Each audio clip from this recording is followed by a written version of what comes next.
Hello everyone, welcome to another sketchbook tour. This is going to be a little bit different because I know that on this channel I've tried my best to keep all of my sketchbooks in chronological order with the way that I record and show and upload it. I know that sometimes there's been a little bit of a mess up and I've neglected to post a sketchbook in chronological order. However, for the most part, I've tried my best to go timeline-wise, just so it's convenient for reference sake and for cataloging.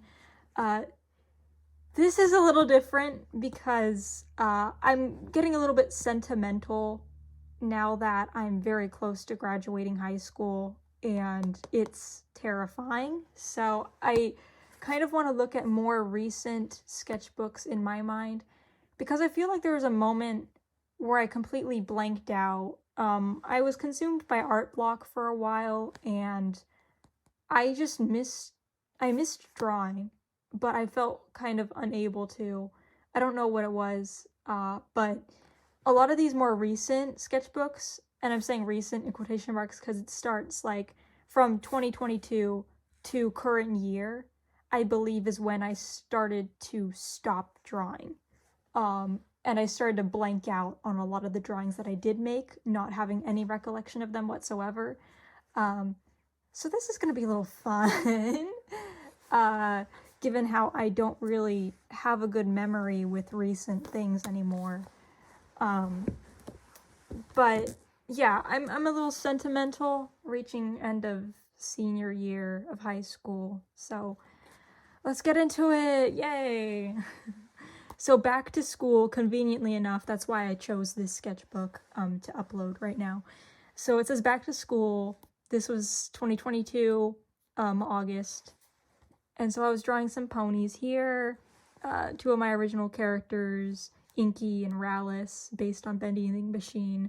And then Ivy here, of course. Then this is just a random unicorn. I don't know who she is. You were drawing expressions here, little expressions sheet. I forget his name, but he's the older brother to Fluttershy in My Little Pony. I think it's Zephyr Breeze.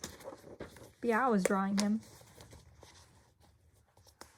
This is a little doodle Sona version of myself. I'd say it's still fairly accurate to how I doodle myself nowadays.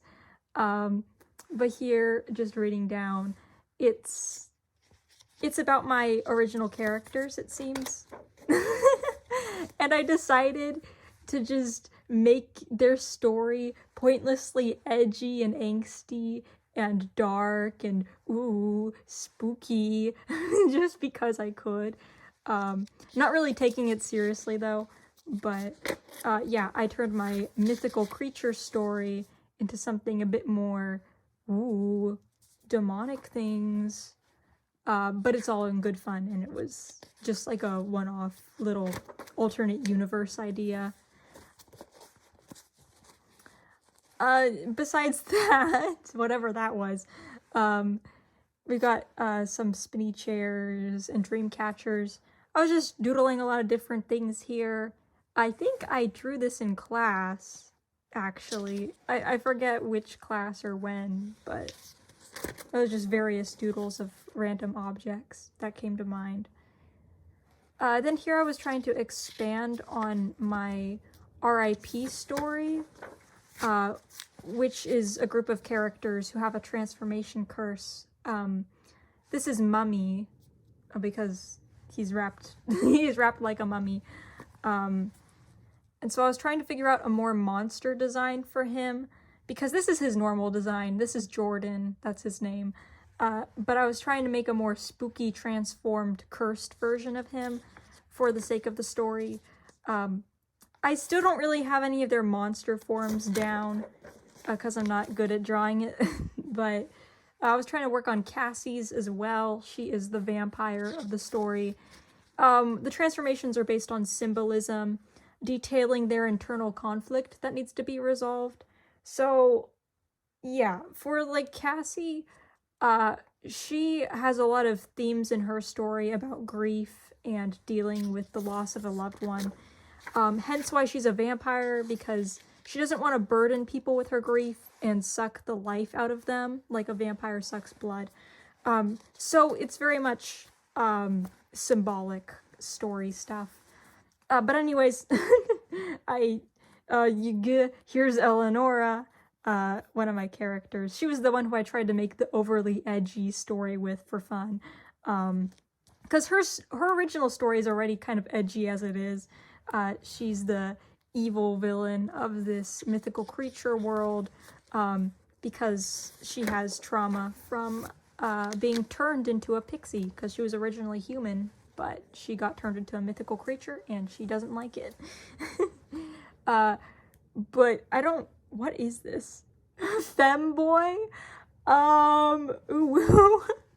I don't know really what this is, but this is Starblaze and Holy Heart, who were some of my very old pony characters. So I guess I was just drawing Starblaze and meeting my two current, or at least at that time current, characters on the brain, which is Danielle, my original character, and then my comfort character, Snatcher, who I guess are femboys. I don't know what this is.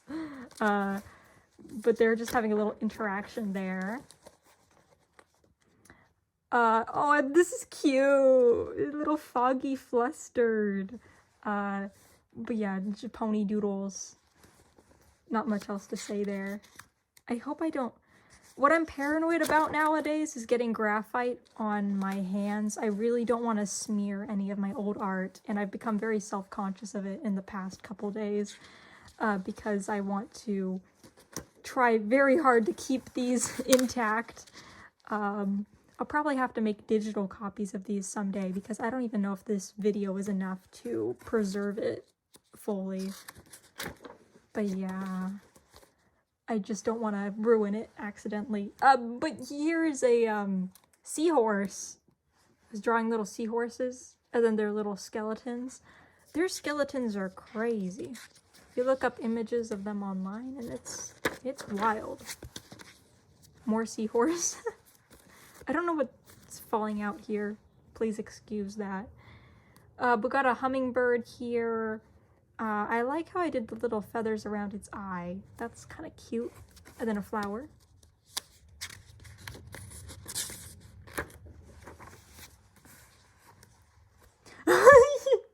Oh, Sans Undertale. He won Tumblr Sexy Man Award. It was a whole debacle at the time. So there's a drawing of Sans, a poorly, on purposefully done poor drawing of Sans. This keeps falling out. I don't know what this is. I'm just gonna put it to the side for now. And continue on. What is this? This was part of a birthday card from my aunt, I think. Yeah, this was a drawing done from my aunt.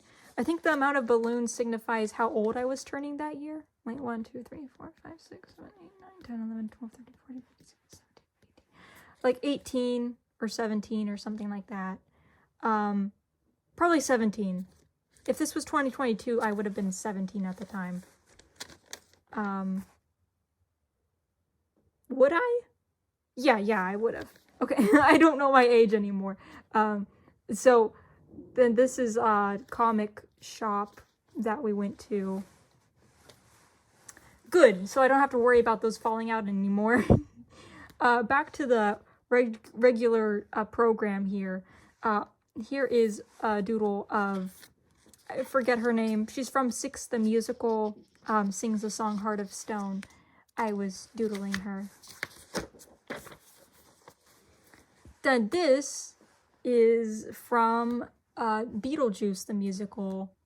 So I was drawing her as well.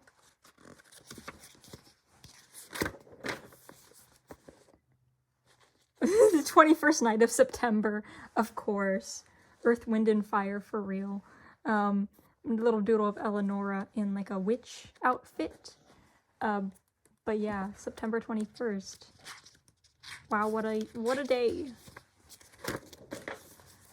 You can kind of tell already just by how much blank space there is that I was dealing with some level of art block at this time, and my art was slowing down. Did I skip a page? No. Okay. Then this looks like a little bit of a vent. I was going through something at the time. Doodled a little cat to symbolize my emotions. Yeah, there's so much blank paper. It's just kind of disappointing. Yo! Okay, never mind. I'm not disappointed anymore. I'm so proud of myself. 1985 song by Bo Burnham. I was trying to make a little animatic to it. So I know that my way of doing things is very scrambled and you can barely tell what direction anything goes. This is the start of it. I was trying to illustrate how I think a little animatic to it is. And then I made it a bit more clean and formatted here. And it it was meant to be about me doodling my own comfort character and gushing about how much I want to be him. Wow. But yeah, I was just detailing all of that idea there. He just tosses the book away. Yeah. Pretty neat things. Any white guy in 1985. White guy. 1985. Yeah. What was I saying? What was I doing?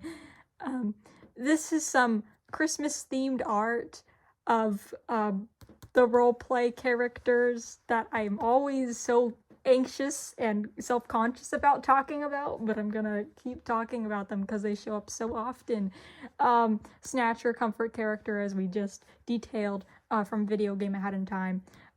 His hypothetical child, pony child, Audrey, and then the hypothetical love interest, Princess Celestia from My Little Pony. It's weird. Don't think too deeply about it or how we got to this point in my life, but I like this art because it shows like how they're so close together and it's cute, and I like how I did the hair here. So that's a nice drawing. I like it.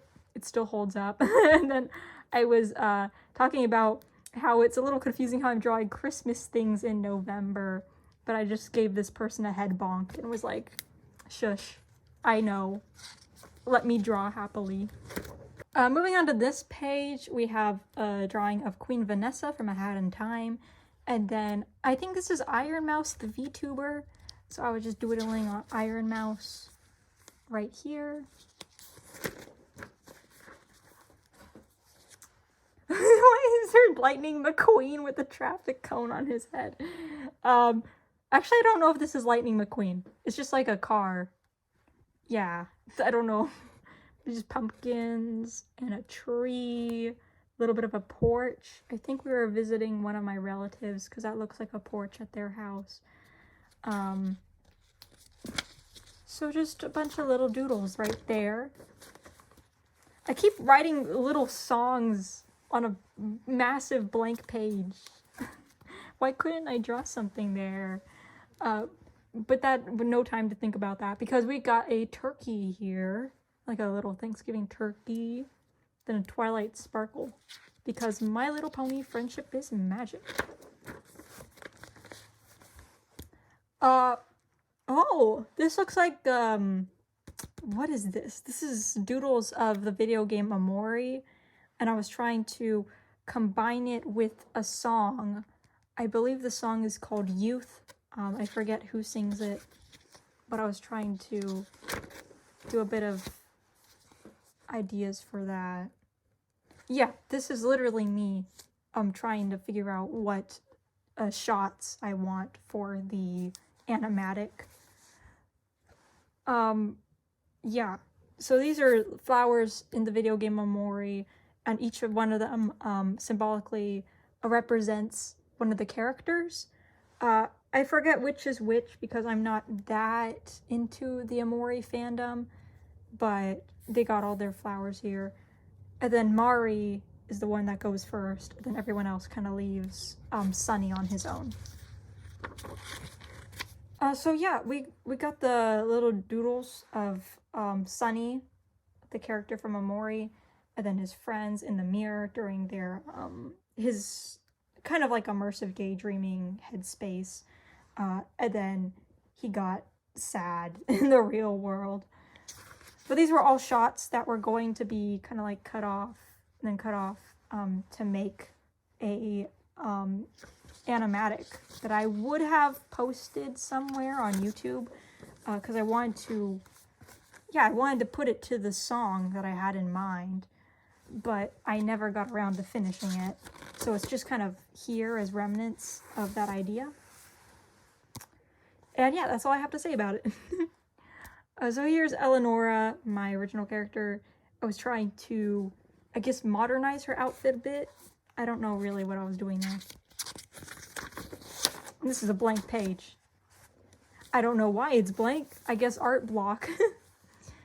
And then this looks like Audrey, the pony character. Just doodling her in December. Yeah, given how quickly the months go by when I write them down here, you can tell I wasn't drawing for prolonged periods of time because I didn't have the energy, the motivation, and all those other things to do it. But this is kind of cute. So twirly tea. What did I even say? Twirly tea? No, twirly treats. One of my pony toys. I was just doing a little design of her as an adolescent, I guess, or a young adult. Teen twirly treats. So then we have my original characters once again. This is Jordan. He's the mummy that was drawn a little bit earlier. And then Cassie, just doodling them on the paper. So this looks like it's talking about my birthday and the things I did during that time. Once again, kind of leaning into a journal aspect of my sketchbooks where I keep it as personal journals sometimes more than actual art. Seems like that's going on here. Watching Puss in Boots: The Last Wish in theaters and spending time with relatives and whatnot. I do remember this being a bit of a downer, a birthday for me personally, because I was spending a lot of time creating my Spotify playlists, which I guess wasn't that bad. It was just like, obviously based on this art here, you can tell that I was in a low slump. And yeah, turning 17 at this time in my life, and I was not too enthused. But yeah, my birthday is in December, and apparently here, I was talking about Christmas, how it didn't feel the same compared to what I had recollected in my childhood. So I was just feeling a bit down that day because of that, because I really wanted that spirit of like, but it wasn't there. I don't know how to explain it properly, and my mindset has changed a lot since then, so I don't know. Yeah, I don't know, but clearly, based on this, I was just not in the mood. However, this is the first time I opened Spotify and started create playlists on my own, and I felt like that really gave me something to do on that day, so I didn't feel as restless with myself. And then here's another page, kind of just venting, I'd say. Given how long the rambling is, I think it's it's just me going through some things on that day, talk about loneliness and daydreaming and whatnot. So yeah, that was going on. And this page is kind of just like a character ideas, it seems, which is a far contrast from what this is, which is very dense and personal. But this is more just like, I guess, exploring my characters. Elaine and her pets, and Danielle, and I guess pet things too? I don't know. Yeah, shortly after my birthday, it is Christmas Day, my birthday is very, same week as Christmas, I'd say. But here I was making little pledges to myself, it seems, because no Tumblr. I think I was just a bit stressed. Also, considering the Christmas before this year, if this is 2022, I think the Christmas before this year was very difficult for me. So that's why here it's like no social media. I can't deal with that. Because, I mean, on my other YouTube channel, I uploaded a tribute to my cousin Q on Christmas. And it was a very laborsome gift for her. It was an animation in her honor, I guess. And it took a very big toll on my mental state at that time, which I think maybe that's also why I'm just a bit like this on my birthday and Christmas time, because I didn't want a repeat of what happened the other Christmas, and so I was being a little self-conscious about that. But yeah, besides all that, writing, detailing Christmas things, I kept some stickers from the presents that I got, Santa Claus, and then these are just some songs here, it seems, and then I think we watched Lady and the Tramp on Christmas Day, so that was neat. I got some glitter on this page from the Santa Claus, kind of infected this back. But yeah, that's the end of this sketchbook. It's very light in comparison to a lot of my other ones, but yeah, there's just, the ending is a bit bleak, I will say, but I think I was just processing things at the time, and I've always been a bit of a downer when it comes to birthdays. Well, I mean, I've had nice birthday celebrations in the past, and I do appreciate existing in this world, but yeah, something about just like going into adulthood, even now, which is kind of poetic considering I wanted to visit this for senior year. Yeah, I mean, going into the future, it's so uncertain, and there's just a lot of room to mess up, and that uncertainty of like not knowing if you're making a wrong decision or which direction life's gonna pull you. I think it's just best to not dwell on it for too long because it can get heavy. But besides that, thanks for watching this sketchbook. A bit of an abrupt ending, I know, but I appreciate you just taking the time out of your day or your night to watch this video, and I hope things are going well for you. Take care, and I'll see you in a different video. Bye!